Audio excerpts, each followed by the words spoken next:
লিখেছেন, মেয়েরা কি লোহার, তামার ও সিটি গোল্ডের গহনা পড়তে পারে? মেয়েরা স্বর্ণ এবং রূপার বা আপনার আহ, অন্যান্য যে সমস্ত পাথর ইত্যাদি আছে সে সমস্ত কিছুর গহনা ইত্যাদি তারা পড়তে পারেন। এছাড়া তামা কিংবা লোহা এটা পরা জায়েজ নয়। সিটি গোল্ডে পড়তে পারেন। তামা লোহার ব্যাপারে নবী করিম সাল্লাল্লাহু আলাইহি ওয়াসাল্লাম হাদিসে পরিষ্কার নিষেধাজ্ঞা রয়েছে। জাহান্নামীদেরকে লোহা পরানো হবে, এটা মানুষের শরীরের কোনো অলংকার হওয়া হতে পারে না। নবী সাল্লাল্লাহু আলাইহি ওয়াসাল্লাম সেজন্য এটাকে নিষেধ করেছেন, জাহান্নামের সাথে সাদৃশ্য যেন না হয়।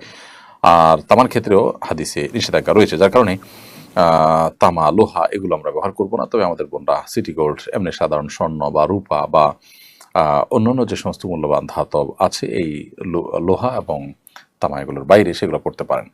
মোহাম্মদ রাকিবুল ইসলাম চাঁদপুরি আপনি লিখেছেন, রাস্তায় কুড়িয়ে পাওয়া স্বর্ণের আংটির মালিক খোঁজ করে না পাওয়া গেলে সে আংটি কি করতে হবে? ভাই রাকিবুল ইসলাম, রাস্তায় স্বর্ণের আংটি পেয়েছেন, মালিক বহুত খোঁজ করেছেন, পাননি। যদি এরকম হয় তাহলে সেক্ষেত্রে শরীয়তে এটার জন্য আপনার যে মানে খোঁজাখুঁজি করতে হবে সেটা আপনাকে আগে শেষ করতে হবে। আপনি কোনো রকম দায়সারাভাবে খোঁজ করলেই তো হবে না। বিভিন্নভাবে খোঁজ করতে করতে সম্ভাব্য সকল উপায় করেছেন, দীর্ঘদিন করেছেন, কোনোভাবে পাওয়ার সম্ভাবনা নেই। এরকম যদি হয়ে যায় তাহলে সেটা আপনি কোনো গরিব দুঃখীকে দান করে দিতে পারবেন, ওই ব্যক্তির তরফ থেকে যিনি মালিক তার তরফ থেকে, সওয়াবের নিয়তে।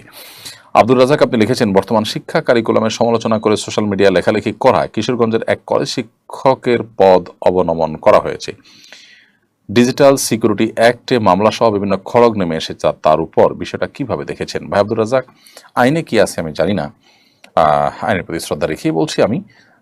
শৃঙ্খলা, নিয়ম এটা সবার মেনে চলা উচিত, কিন্তু শিক্ষা কারিকুলামে যে ঝামেলা আছে, বিশেষ করে পাঠ্যপুস্তকে যে বিশাল বড় ধরনের সমস্যা তৈরি করেছে দেশের কিছু এনজিও এবং বিদেশি কিছু এম্বাসির পৃষ্ঠপোষকতা তারা এই কাজগুলো করেছে, এটাও এখন ওপেন সিক্রেট এবং বিষয়টা সরকারের কনসার্নেও আছে আমি যতটুকু জানি। কারণ ইতিমধ্যে আমরা দেখেছি যে এনসিটিভির একজন এই কাজের জন্য অভিযুক্ত ব্যক্তি, যার ব্যাপারে বহু অভিযোগ রয়েছে, অভিযোগের পাহাড় রয়েছে, সকল নষ্টামের মূলে যে কয়েকজন রয়েছে তার মধ্যে তিনি, সেই মশিউজ্জামানকে ওএসডি করেছেন সরকার।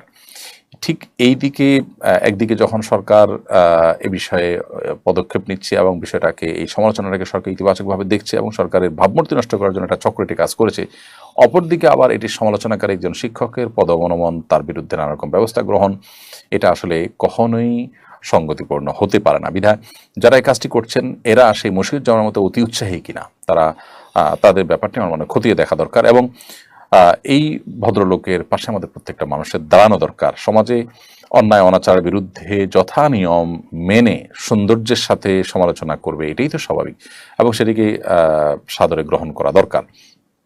তিনি একজন শিক্ষক মানুষ, শিক্ষা কারিকুলামের সমস্যা থাকলে তিনি সে কথা অবশ্যই বলবেন। সেটা বলার কারণে তার উপর খড়গ নেমে আসা কোনোভাবেই গ্রহণযোগ্য হতে পারে না।